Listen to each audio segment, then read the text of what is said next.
You are watching WPTV. Welcome back to this. It is finally February. We are in the month of spring training. The MLB crew is here to break down everything that is hot on the stove. Joining us today, we have Joe, Jimmy, and Anthony. Anthony, let's start with you. Major shakeup in the NL Central. The St. Louis Cardinals, they traded for five-time All-Star, eight-time Gold Glover Nolan Arenado. Are they the favorites to win that division now? Because that division was looking a little slow. It probably still is the weakest division in baseball, too. Yeah, I would have given the Cardinals the division before the Arenado trade. I just think this, I guess, supplements that a little bit more. I still don't think the Cardinals are that good. I pegged them at 85 out of an 85 win team, but I think that's going to get it done this year. You know, I don't really see much with the Cubs. The Reds were kind of disappointing last year. I feel like they would be the biggest threat to the Cardinals, and the Brewers and the Pirates. I don't really see anything special with them. I think the Cardinals can definitely take this division at 85 games or 85 wins, and I definitely think Arenado is going to help them with that. Jimmy? Yeah, this certainly puts the Cardinals atop of what is certainly the most lackluster division. The Cubs lost Darvish, lost Lester. They have very little pitching. Chris Bryant has repeatedly been on the trade talk. The Cardinals, they get a Platinum Glove winner, 8-time Gold Glove winner, guaranteed 30 home runs, and a new face of their franchise in Nolan Arenado. This will not put them in any sort of World Series contention with the Mets, the Dodgers, the Yankees, among others. But the Cardinals should win the Central with this move, and they'll have their cornerstone third baseman for years to come. Yep.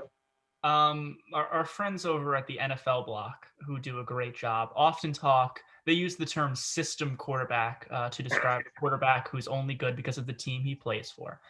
Nolan Arenado is the baseball equivalent to a system quarterback. He has been hitting in the best hitters ballpark for years and years and years, and his numbers look great because of it. I'm curious to see how he's going to perform in St. Louis. Of course, there are, some nice hitters parks, but there's nowhere near the Coors Field effect for Nolan Arenado. So I would pump the brakes and say that this makes them World Series contenders, but I will be the first one to congratulate them on their NL Central division title for this season.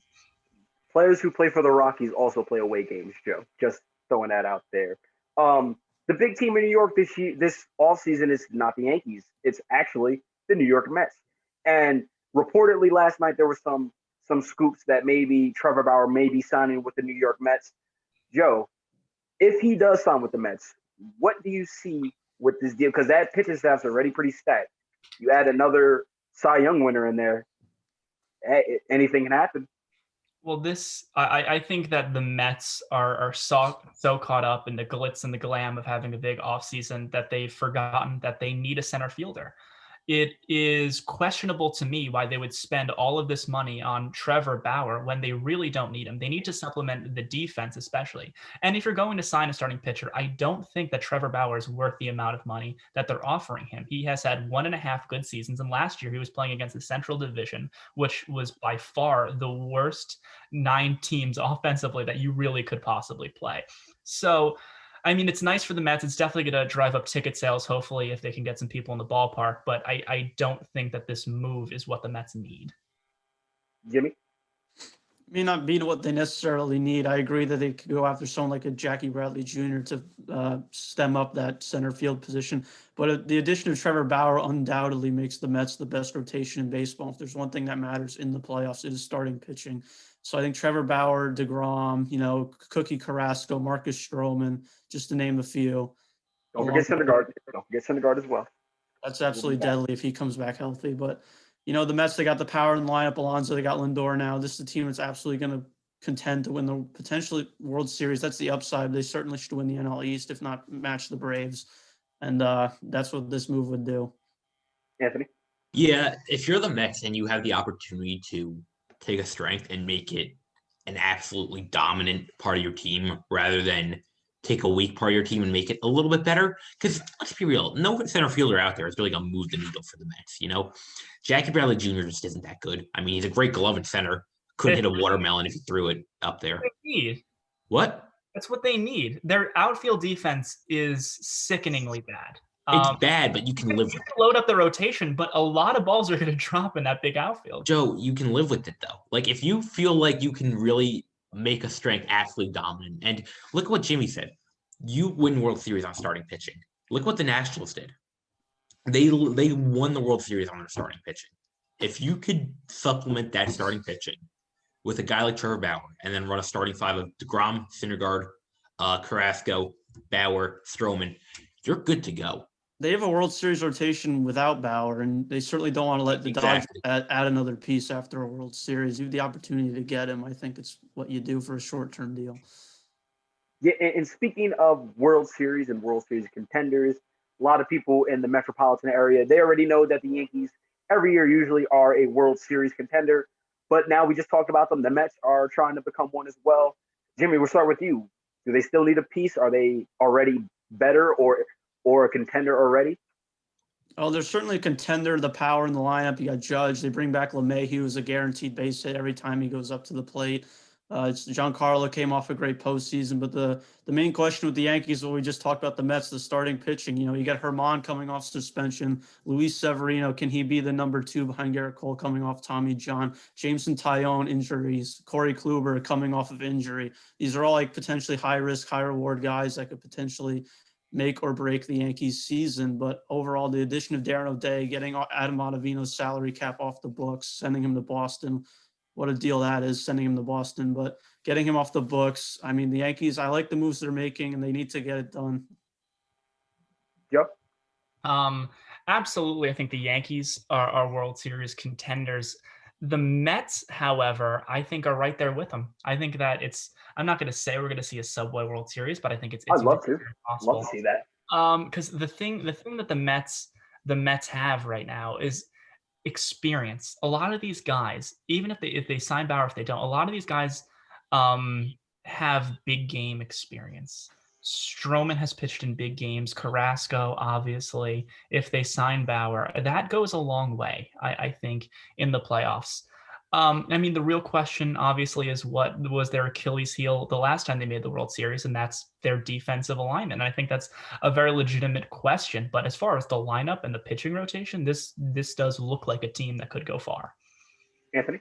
Yeah, I mean, personally, I'd take the Yankees, but the Mets aren't that far behind, man.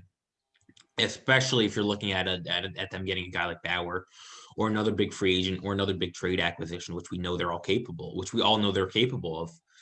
I wouldn't peg the Mets that far behind. I don't think I wouldn't put them in the boat as definite World Series contenders. I wouldn't put them in the same boat as the Yankees or the Dodgers. But they're 1B in terms of World Series contenders. Right. And speaking on the Yankees, I believe all 4 on this block here are Yankee fans. And just in general, in the New York area, people are going to have some fun with baseball because I believe this will be the time where both the two teams will be back in prominence. But the Yankees, they made some big moves. They re-signed DJ LeMahieu. They went out and got former 2-time Cy Young winner Corey Kluber, Darren O'Day, a solid vet. Joe, we'll start with you, and Jameson Taillon, too. They traded from him as well. Joe, can I get a letter grade on the Yankees offseason? I'm going to give the Yankees a C for this offseason. And here's why. Taillon and Kluber were really their 2 biggest moves. I think we can agree. They brought back LeMahieu, obviously, but Taillon and Kluber were supposed to be the moves. And they are such big question marks that I am hesitant to lift the Yankees letter grade when I have not seen Kluber very much in the last 2 years. And Taillon is coming off of a Tommy John surgery. It's very possible that if you ask him again in a few months, it will go to an A. But as of right now, with the amount of question marks surrounding these guys, I can't put it higher than a C. So can we say this is to be determined? So C and a to be determined. C right now, because these are legitimate question marks and legitimate concerns.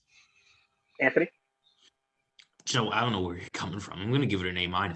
I mean, we knew coming into the offseason they weren't going to blow money on Trevor Bauer or Springer.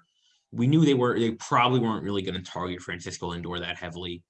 We knew the deals that they were going to bring back, other than LeMahieu, were kind of going to be smaller, under the radar deals. So when you know that that's what you're working with, I feel like they did as much as they could.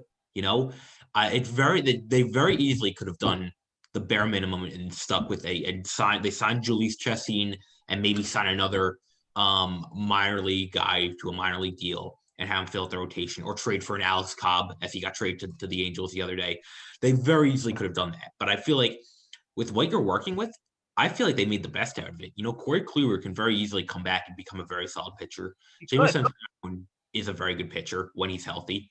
I don't know. I don't know if it's just my bias. I like the Darren O'Day signing. I think he's a lot better than Adam Ottavino for a lot cheaper. I really like this offseason for the Yankees. Jimmy, we have an A-, we have a C. Can you maybe put us in between? Maybe an A, maybe a F. Who knows? But Jimmy, what is your thoughts on this offseason for the Yankees? I will certainly put it in the middle. I would give it like a B range, B- range, because like Joe said, we don't know what Tyone is going to be. We don't know what Kluber is going to be. But like Awok said, the Yankees weren't expected to make these major splash moves. So you got to go a little bit in the middle. It's high upside, high reward. Yankees every season, it's World Series or bust with that fan base like myself. That's what we expect, and that's what we hope for. But they did the deals that they make. I mean, the upside that a potential former Cy Young winner like Corey Kluber can add, along with hopefully Montgomery, Herman, Severino can step up along with that solid bullpen that Darren Day replaces Ottavino with. I mean, this is a team that definitely should win the AL East and potentially contend, hopefully bring number 28 home. Yeah, I think everybody on this block will be happy to see that, and the many Yankee fans out there. But as we ready for the start of the season, the NBA crew, they're picking up steam.